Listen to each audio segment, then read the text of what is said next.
Shalom, pemirsa Bon Surgawi yang kasih Tuhan.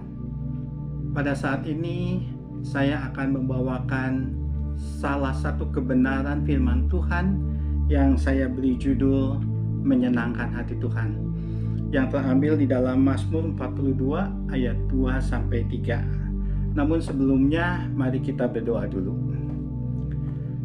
Tuhan, pada saat ini kami ingin mendengarkan firman-Mu.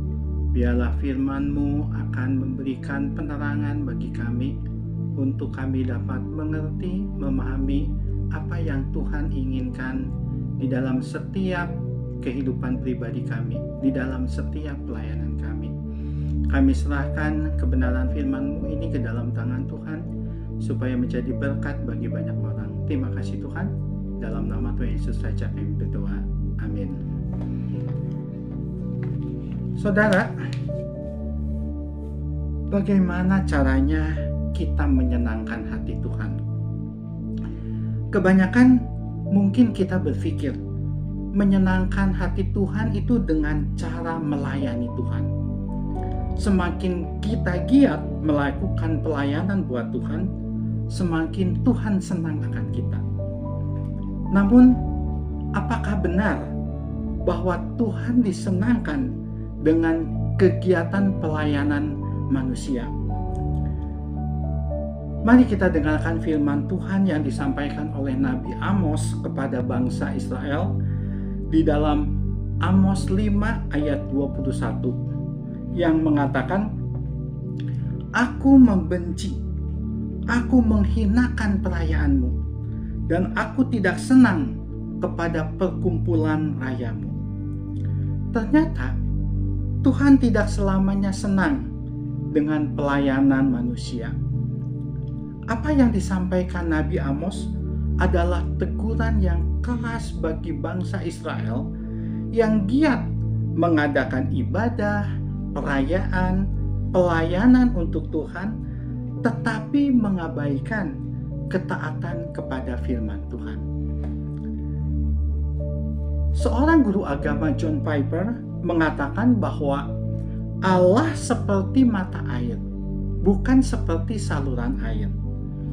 Mata air terus mengeluarkan air yang menyegarkan, sedangkan saluran air harus perlu diisi dengan air. Bagaimana caranya kita bisa melayani mata air? Dengan berlutut dan minum dari mata air tersebut. Sedangkan untuk melayani saluran air, kita harus terus menuangkan air agar dapat penuh. Saudara, keliru sekali jika kita berpikir Allah seperti saluran air. Kita bekerja keras, terus menuangkan air agar tetap penuh. Kita berpikir itulah usaha yang menyenangkan Allah. Padahal Allah disenangkan oleh rasa haus kita. Allah senang ketika kita datang berlutut di hadapannya dan minum darinya sampai hati kita puas dan disegarkan kembali. Pelayanan itu baik, tetapi pelayanan kita pada Tuhan harus disertai dengan rasa haus kita akan kebenaran-kebenaran firman Tuhan yang kita aplikasikan melalui ketaatan kita kepada Tuhan. Saudara, banyak pelayan-pelayan Tuhan, banyak pengerja-pengerja gereja yang melayani Tuhan dengan giat. Namun, mereka mengabaikan hubungan intim dengan Tuhan setiap hari.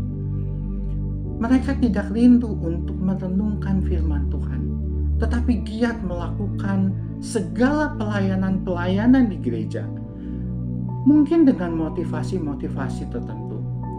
Ada yang mempunyai motivasi karena uang, ketenaran, atau menyenangkan hamba Tuhan, dan lain sebagainya.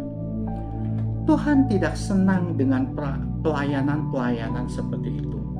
Jangan sampai kita melayani, namun Allah menegur sama seperti Allah menegur bangsa Israel melalui Nabi Amos yang mengatakan, "Aku tidak senang dengan perayaanmu. Aku tidak senang dengan pelayananmu." Nah, saudara, mari kita melayani dengan rasa haus kita akan kebenaran firman Tuhan, sehingga kita dapat mengaplikasikannya melalui ketaatan kita kepada firman Tuhan. Ilustrasi yang paling tepat untuk menggambarkan hal ini adalah cerita tentang Maria dan Marta yang tercatat di dalam Lukas 10 ayat 38 sampai 42. Diceritakan Yesus baru tiba dari perjalanan dan singgah ke rumah Maria dan Marta. Saat Yesus datang, Marta sibuk melayani Tuhan. Sementara Maria hanya duduk di dekat kaki Yesus mendengarkan apa yang dikatakan Yesus. Teladan Maria di sini adalah yang dikehendaki Yesus, dan ini sungguh menyenangkan hatinya. Jadi, melayani Tuhan pertama-tama bukanlah dengan sibuk beraktivitas untuk Tuhan, tetapi yang dikehendaki Tuhan adalah kita duduk di hadapan Tuhan. Yesus ingin kita merindukan Dia. Yesus ingin kita mendengarkan suaranya, memikirkan firman-Nya, menyimpan firman-Nya di dalam hati kita. Seperti orang yang disegarkan oleh air, demikian Yesus menyegarkan hidup kita. Demikianlah kebenaran firman Tuhan. Mari kita menyenangkan hati Tuhan dengan duduk diam dan meminum dari sumber mata air, yaitu Yesus sendiri, sehingga kita bisa mengaplikasikannya melalui ketaatan kita. Amin.